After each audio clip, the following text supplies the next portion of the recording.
ಈಗ ನಾನು ಅದನ್ನ ಹೇಳ್ತಿದ್ದೆ. ಕೆ.ಎನ್. ರಾಜಣ್ಣ ಒಬ್ಬ ಸಚಿವರು ಅರ್ಥ ಮಾಡ್ಕೊಳ್ಬೇಕು.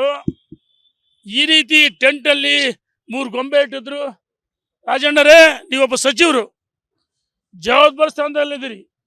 ಯಾರನ್ನ ಓಲೈಸಗೋಸ್ಕರ ಈ ರೀತಿ ಅಸಂಬದ್ಧವಾದ ಹೇಳಿಕೆಯನ್ನು ಕೊಡೋದ್ರ ಜೊತೆಗೆ ಮತ್ತೊಮ್ಮೆ ಇವತ್ತು ಅವರ ಮಾತಿಗೆ ನನ್ನ ಮಾತಿಗೆ ಬದ್ಧ ಅಂತ ಹೇಳಿದ್ದಾರೆ.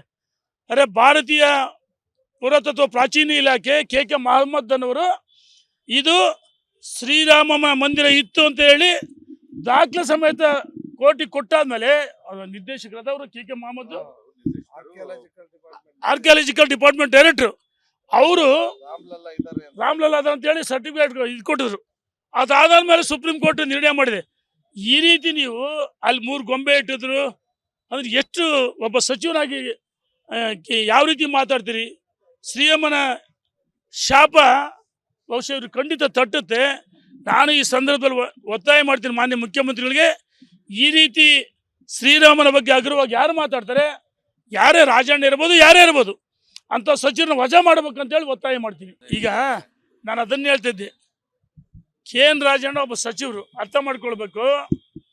ಈ ರೀತಿ ಟೆಂಟಲ್ಲಿ 3 ಗೊಂಬೆ ಇಟ್ಟಿದ್ರು. ರಾಜಣ್ಣರೇ, ನೀವೊಬ್ಬ ಸಚಿವರು, ಜವಾಬ್ದಾರಿ ಸ್ಥಾನದಲ್ಲಿದ್ದೀರಿ. ಯಾರನ್ನ ಓಲೈಸಗೋಸ್ಕರ ಈ ರೀತಿ ಅಸಂಬದ್ಧವಾದ ಹೇಳಿಕೆಯನ್ನು ಕೊಡೋದ್ರ ಜೊತೆಗೆ ಮತ್ತೊಮ್ಮೆ ಇವತ್ತು ಅವರ ಮಾತಿಗೆ ನನ್ನ ಮಾತಿಗೆ ಬದ್ಧ ಅಂತ ಹೇಳಿದ್ದಾರೆ.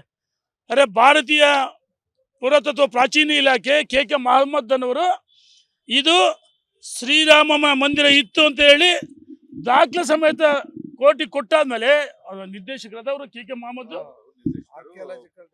ಆರ್ಕಿಯಾಲಜಿಕಲ್ ಡಿಪಾರ್ಟ್ಮೆಂಟ್ ಡೈರೆಕ್ಟರ್, ಅವರು ರಾಮ್ಲಲ್ಲಾ ಅಂತ ಹೇಳಿ ಸರ್ಟಿಫಿಕೇಟ್ ಇದು ಕೊಟ್ಟಿದ್ರು. ಅದಾದ್ಮೇಲೆ ಸುಪ್ರೀಂ ಕೋರ್ಟ್ ನಿರ್ಣಯ ಮಾಡಿದೆ.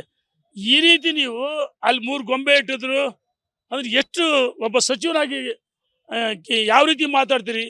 ಶ್ರೀರಾಮನ ಶಾಪ ಬಹುಶಃ ಇವರು ಖಂಡಿತ ತಟ್ಟುತ್ತೆ. ನಾನು ಈ ಸಂದರ್ಭದಲ್ಲಿ ಒತ್ತಾಯ ಮಾಡ್ತೀನಿ ಮಾನ್ಯ ಮುಖ್ಯಮಂತ್ರಿಗಳಿಗೆ, ಈ ರೀತಿ ಶ್ರೀರಾಮನ ಬಗ್ಗೆ ಅಗ್ರವಾಗಿ ಯಾರು ಮಾತಾಡ್ತಾರೆ, ಯಾರೇ ರಾಜಣ್ಣ ಇರ್ಬೋದು, ಯಾರೇ ಇರ್ಬೋದು, ಅಂತ ಸಚಿವರನ್ನ ವಜಾ ಮಾಡ್ಬೇಕಂತೇಳಿ ಒತ್ತಾಯ ಮಾಡ್ತೀನಿ. ಅನುಕ್ಷಣದ ಸುದ್ದಿಗಳಿಗಾಗಿ ವಿಸ್ತಾರ ನ್ಯೂಸ್ ಯೂಟ್ಯೂಬ್ ಚಾನೆಲ್ ಸಬ್ಸ್ಕ್ರೈಬ್ ಮಾಡಿ. ಹೊಸ ಸುದ್ದಿಗಳ ನೋಟಿಫಿಕೇಶನ್ಗಾಗಿ ಬೆಲ್ ಐಕಾನ್ ಕ್ಲಿಕ್ ಮಾಡಿ.